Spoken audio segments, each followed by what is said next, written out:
Yeah, it was a great turnaround. I thought the special turnaround was Kusal Mendy's knock. I thought that was the turnaround for the whole series. After getting all out for 117 in Candy, and it was a special effort by Kusal Mendy's getting us on track and to a winning track. And from there onwards, it's really kicked off. The confidence levels were really good for us, and also we just kept the same momentum going, and the boys worked extremely hard, were in fact harder than the first two games, because we really wanted the 3-0. And the credit should go to all the everyone who supported us. I think starting from SLC president and office bearers and all the SLC members. Then we thank the selectors for having patience, and also with the support staff, the team. They were fantastic. So I thank everyone, and also not forgetting the fans. I mean they've been with us right throughout. We were having a tough few months. In the recent past, and they were right behind us. We thank all of them. Sorry, so what sort of celebration you have planned? Yeah, I mean we've got a party organized. The SSC have organized a party for tonight, and we'll have a drink just after the press conference as well.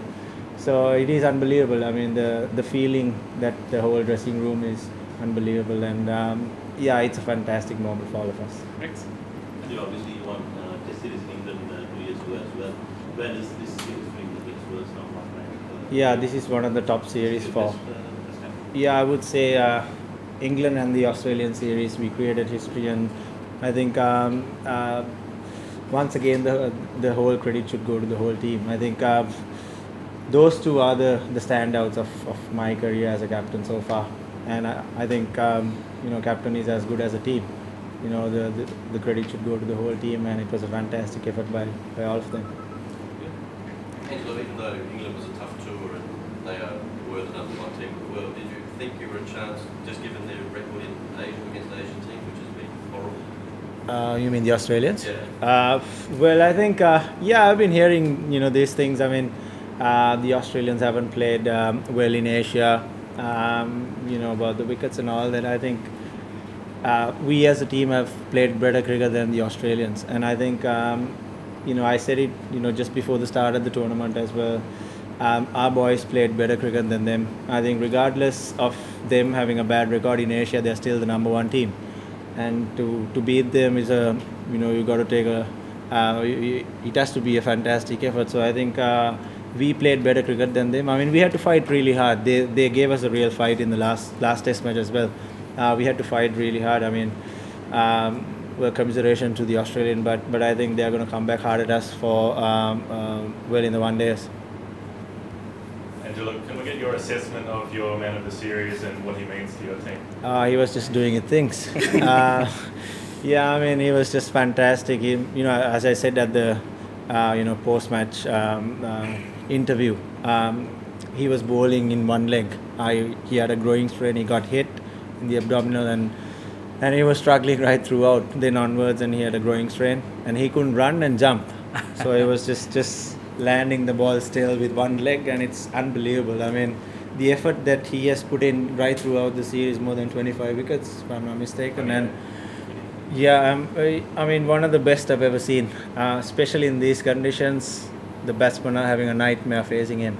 No matter how well you play spin, it is a nightmare bowling, facing Rangana Herath. So, credit should go to this man here. He's been wonderful.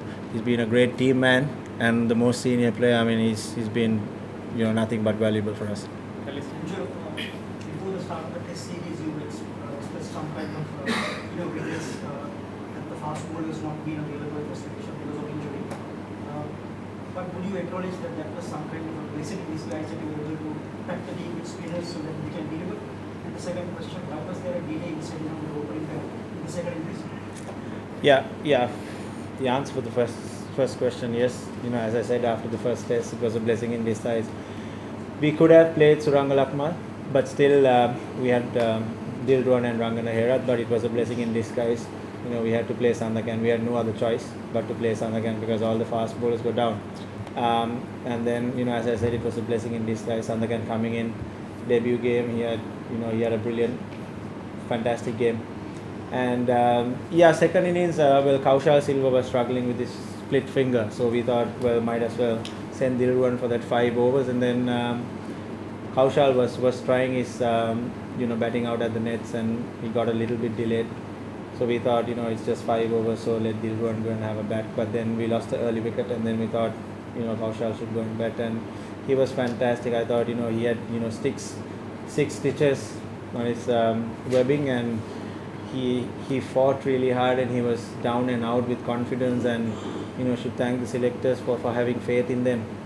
We always had the faith in them. We knew that the openers will fire at some stage, and I'm really glad for Kaushal Silva, who fired, and fired when needed the most. Okay, Angelo, you obviously didn't have a good tour of England and very good series here. What signs have you seen in this series that you will have more success overseas now?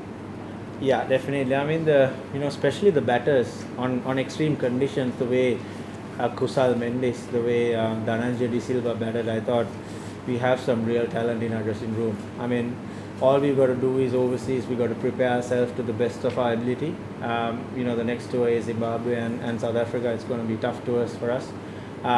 Still, we have another one-day series here left, so we'll try and concentrate on that. But soon after that, we'll try and prepare ourselves for those bouncy type wickets and try and prepare ourselves to the best we can. Last question in English for captain. Continuing on that question, how crucial were the contributions from some of the senior guys? Because we often hear that the domestic tournaments here don't prepare players for international stands, but both Dhananjay and Kaushal ended up in the situation one. Yeah, absolutely. I mean, it's just pure talent. I think they haven't played that many first-class games. Dhananjay has played quite a bit, but Kusal Mendis haven't played. So you got to take that chance, with some people sometimes, and it paid off. I mean, you can see the way they batted on extreme conditions. Once again, it was turning square. They had Lyon, they had Holland, O'Keefe in the first game, and they had some brilliant bowlers in Stark. I mean, Stark has been outstanding over the past 3 or 4 weeks. He's been wonderful. Nothing has been happening for the seamers, but he's been taking fifers all the time, and his credit should go to him as well, the way he bowled. They are outstanding lot, and we had to work really hard, and the calmness and the composure showed by Dhananjay De Silva batting at number 7. It's really getting intense when they take 4 or 5 wickets and under pressure. So he went and handled the pressure brilliantly. So Dhananjay and Kusal Mendis and Kusal Jani played some brisk knocks. So the future is bright. Rangana, you're still able to bowl good spells, long spells, even at 38. How many more years of Test cricket do you think you've got to continue? And can you guarantee that you retire before you play Australia next? No, I haven't decided anything. As I said, we'll go by tour. So I haven't decided anything. We'll give some time for the future, actually. Damigan?